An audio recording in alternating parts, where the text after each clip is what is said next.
তুমি ছাড়া বিশ্ব ব্রহ্মাণ্ড সব কিছুই ফিকে। দেখো এই সাইডটা কত তোমাদেরকে ভিডিও করে দেখাই না, আর এখন দেখো কুটকুটা অন্ধকার। আমি সূর্যদেবের কথা বলছি। সূর্যদেব যখন থাকে তখন কি দারুণ লাগে, প্রকৃতির সব গাছপালা সবুজ, কি সুন্দর দৃশ্য দেখা যায়, খুব ভালো লাগে। আকাশগুলো কি লাগে দেখতে না।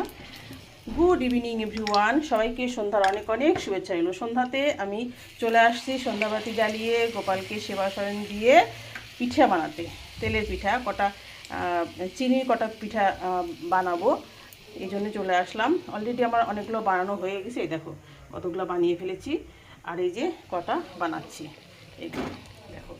তেলের পিঠাটা আমাদের বাড়িতে অনেক বেশি হয়, কারণ খুব শর্টকাটে করা যায় এবং সবাই খুব পছন্দও করে। গুড় নাই, গুড় থাকলে গুড়ের করতাম, তো চিনি আছে, তাই ভাবলাম যে চিনি দিয়ে একটু করে ফেলি। পিঠাগুলো কিন্তু দারুণ হয়েছে খেতে না। কে কে খাবে চলে এসো, চা দিয়ে দারুণ লাগবে না গরম গরম। সবাই অনেকে বলে মালপোয়া, আমরা বলি তেলের পিঠা। অসাধারণ লাগে খেতে, দারুণ, বেশ ফুলে ফুলে উঠছে। আমার ছোট্ট ওই কালো কড়াইটা দিয়ে, এই যে কালো কড়াই বলছি মানে লোহার কড়াই, এই দেখো লোহার কড়াই, এই ছোট্ট লোহার কড়াইতে আমি সবসময় পিঠাগুলো ভাজি, খুব দারুণ হয়, একদম তাকে তাকে ভেজে ভেজে ফেলি। কে কে পছন্দ করো তেলের পিঠা? আমাদের কিন্তু অসাধারণ লাগে খেতে। আমি শীত গরম সবসময় করি। তো চলো এখনকার মতো টাটা।